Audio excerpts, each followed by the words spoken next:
সম্মানিত সুধী, আসসালামু আলাইকুম।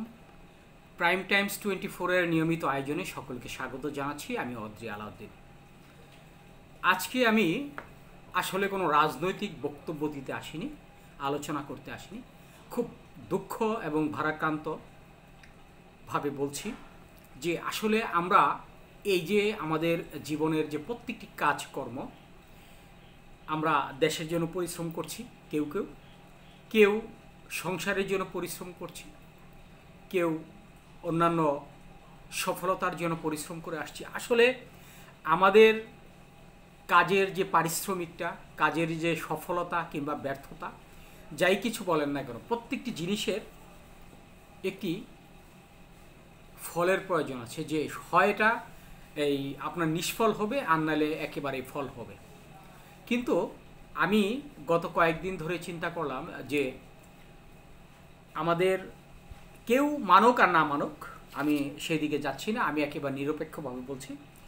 জাতির পিতা বঙ্গবন্ধু শেখ মুজিবুর রহমান বাংলাদেশের একটি অবিসাংবাদিত নেতা ছিলেন।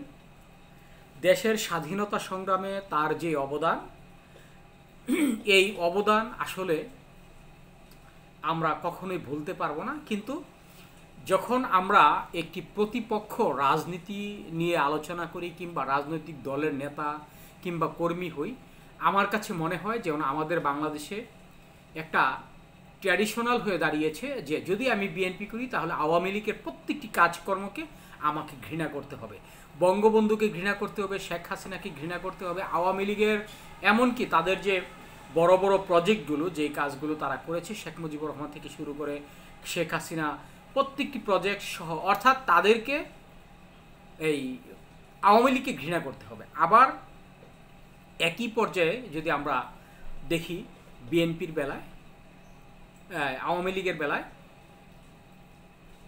1981 সালে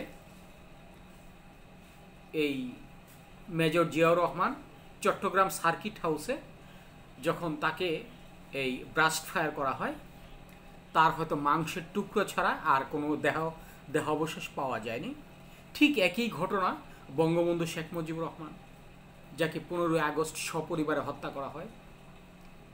কিন্তু আমাদের এই যে ইতিহাসের যে জঘন্যতম ইতিহাসের যে কলঙ্কজনক একটি অধ্যায়, এই বিষয়গুলো আসলে চিন্তা করলে মনে হয় যে আসলে কোনো কিছুর প্রয়োজন নেই। যারা এদেশের আপনার গুণী মানুষ, যারা এদেশের সুশীল সমাজ, যারা এদেশের সাধারণের মানুষ, তাদেরকে আমি মনে করি যে জঙ্গলে যে ধ্যানে মগ্ন থাকাটাই সবচেয়ে ভালো। দেশের জন্য কিচ্ছু করার প্রয়োজন নেই। তার কারণ দেশের জন্য আজকে আমি করব, অথচ আমাকে স্মরণ করুক আর না করুক, অথচ আমি মরার পরে আমার 14 গোষ্ঠী ধোলাই করবে, আমার কবরস্থানে যে প্রস্রাব করবে, আমার সেই কবরস্থানে যে আমাকে লাথি মারবে, আমার এই কবরস্থানে যে দেখা যাবে যে বিভিন্ন কটু কথা বলছে। অর্থাৎ এমন একটি এই আমাদের বাংলাদেশে এই অপরাজনীতিতে আমরা চলে এসেছি, যেটা এই বিশেষ করে এই খালেদা জিয়া এবং শেখ হাসিনার এই দুইটি আমলের পরপর যে একটা হিংসাত্মক রাজনীতি আমরা দেখতে পাচ্ছি। এই হিংসাত্মক রাজনীতিটা কিন্তু আমি এই যদিও ছোট ছিলাম, এরশাদের আমলে দেখিনি। তার কারণ এরশাদ যখন ক্ষমতায় ছিলেন, দীর্ঘ 9 বছর ক্ষমতা থাকাকালীন অবস্থায় আমি দেখেছি যে জিয়াউর রহমানের অনেক ফটক, যেখানে জিয়াউর রহমান উদ্বোধন করে গেছেন, এই ফটকগুলো এরশাদ জাতীয় পার্টির কোনো নেতাকর্মী সেখানে হাত দেয়নি। আবার এই বঙ্গবন্ধু শেখ মুজিবুর রহমানের প্রত্যেকটি কাজকর্মকে হুসাইন মোহাম্মদ এরশাদ শ্রদ্ধার সাথে স্মরণ করতেন এবং তাকে স্মরণ করতেন তার প্রত্যেকটি কাজকর্মে, এমনকি সে কোথাও হাত দেয়নি। আপনারা যদি সামান্য একটু দেখেন, যখন এরশাদ ক্ষমতায় ছিল তখন কিন্তু এই যে আন্তর্জাতিক বিমানবন্দরটাকে কিন্তু এরশাদ আন্তর্জাতিক বিমানবন্দর করতে পারত, কিন্তু করেনি। আপনার বীরোত্তম সড়ক যেটা মহাখালী থেকে বনানী পর্যন্ত, এই সড়কের নামকরণ হয়েছিল এই সম্ভবত 1980 সালেরও আগে। অথচ এই সড়কটি এরশাদের নামকরণ করেননি। শুধুমাত্র তাই নয়, খালেদা জিয়া ক্ষমতায় আসেনি, তারপরেও কিন্তু হোসাইন মোহাম্মদ এরশাদ, আমি তাকে অত্যন্ত শ্রদ্ধা করি, এই হোসাইন মোহাম্মদ এরশাদ তাকে প্রায় 10 বিঘার উপরে মাত্র 1 টাকার বিনিময়ে ক্যান্টনমেন্টে বাড়িটি তিনি লিখে দিয়েছিলেন। একমাত্র এই তারেক রহমানের যে এতিম, অর্থাৎ জিয়াউর রহমান যখন 1981 সালে তাকে এই আপনার চট্টগ্রাম সার্কিট হাউসে নৃশংসভাবে হত্যা করা হয়, এরপর হোসাইন মোহাম্মদ ক্ষমতায় আসার পরপর এই খালেদা জিয়াকে এই বাড়িটি উপহার দেন। অথচ সেই বাড়িটিকেই আবার যখন আওয়ামী লীগ সরকার ক্ষমতা আসলো, খালেদা জিয়াকে তার বাসার তার যে ব্রিফকেসটা, কাপড় চোপড়টি পর্যন্ত তাকে আনার সুযোগ দেয়নি। তাকে একেবারে এই পরনে যা ছিল তাই ওই ঠিক এইভাবেই তাকে বের করে দেওয়া হলো ঘর থেকে। আবার শেখ হাসিনা মানে অর্থাৎ এমন একটি অবস্থা যে টিট ফর টেট, যেটাকে আমরা বলি ইট মারলে পাটকেলটি খেতে হয়। এই যে হিংসাত্মক রাজনীতি, আজকে কি হলো, যখন এই বৈষম্য বিরোধী ছাত্র আন্দোলনের তোপের মুখে পড়ে এই শেখ হাসিনা ভারতে পালিয়ে যান, এরপর এদেশের যে একটি অবিসংবাদিত নেতা এবং বাঙালির হাজার বছরের একটা শ্রেষ্ঠ বাঙালি এই বঙ্গবন্ধু শেখ মুজিবুর রহমান, তার যে স্মৃতিচিহ্নগুলো একেবারে নিমেষেই 2 ঘন্টার ভেতরে তাকে জুতার মালা পরিয়ে তার যে পাথরের মূর্তিগুলোকে ভেঙে একেবারে একাকার করে দেওয়া হলো। অর্থাৎ বঙ্গবন্ধুর কোনো স্মৃতি বাংলাদেশে থাকবে না। তাহলে কি হলো, যে আমরা দেখব ভবিষ্যতে আমাদের প্রজন্মগুলো কিন্তু আমাদের কাছ থেকে এই শিক্ষাটাই পাচ্ছে। গত 16 বছরে আওয়ামী লীগ যারা করেছে, তারা আপন ভাইও যদি বিএনপি করতো, তাদের বিয়েতে যায়নি, কোনো অনুষ্ঠানে যায়নি, ছবি তুলেনি।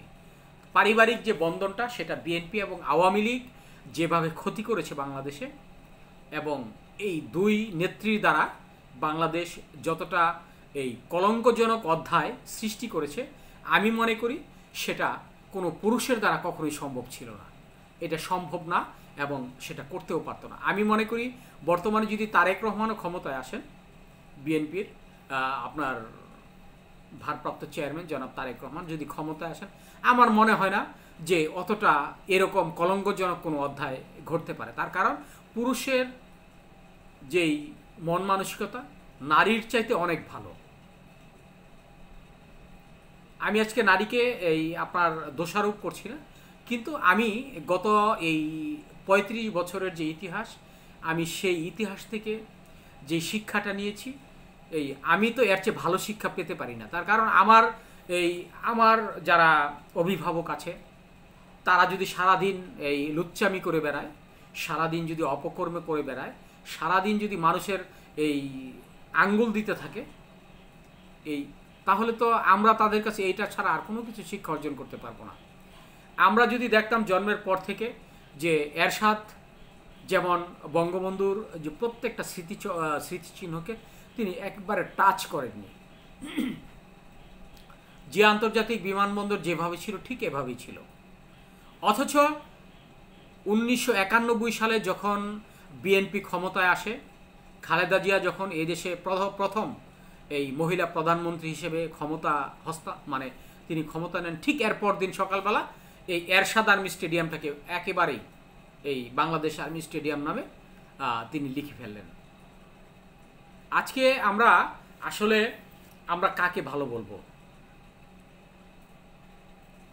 যদি বঙ্গবন্ধু শেখ মুজিবুর রহমান এরপর যদি যারা ক্ষমতায় এসেছেন, তারা যদি মাওলানা ভাসানী, তিতুমির, একে ফজলুল হক, এবং ন্যাপ প্রধান অধ্যাপক মুজাফফর, আমার শ্রদ্ধাভাজন দাদা মুজাফফর হোসেনের এই নামগুলো যদি তখন তারা এই বাংলাদেশের প্রত্যেকটি অঞ্চলে কিংবা এই স্মৃতির পাতায় রেখে দিত, তাহলে কিন্তু ওই যে আমাদের একটা শিক্ষা, যেই শিক্ষাটা আমাদের মুরব্বীরা দিতে পারেনি। আমরা তো হিংসাত্মক রাজনীতি শিখে আমরা বড় হয়েছি।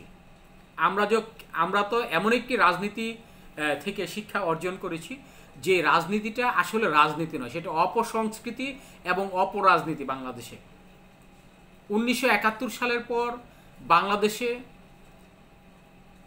যারা স্বাধীনকামী মানুষ ছিল, যারা এদের স্বাধীন করেছে, তারা কিন্তু আসলে সেই সফলতাটা পায়নি।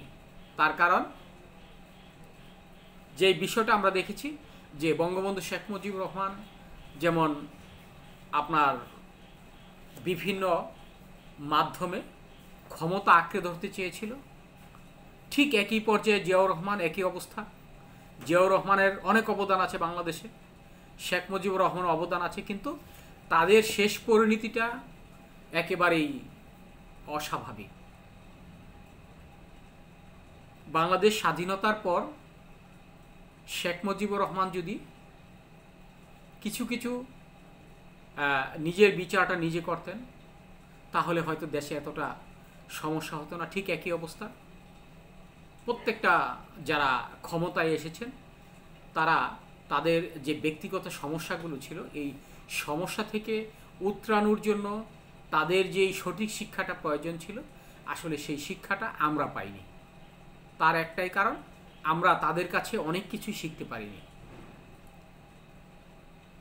আজকে এই বর্তমান যে রাজনীতির অবস্থা, আমরা মনে করি ভবিষ্যতে এই কে বঙ্গবন্ধু, কেউ জিয়াউর রহমান, কে এরশাদ, কে খালেদা জিয়া, কে শেখ হাসিনা, কিচ্ছু থাকবে না বাংলাদেশে। তার কারণটা কি?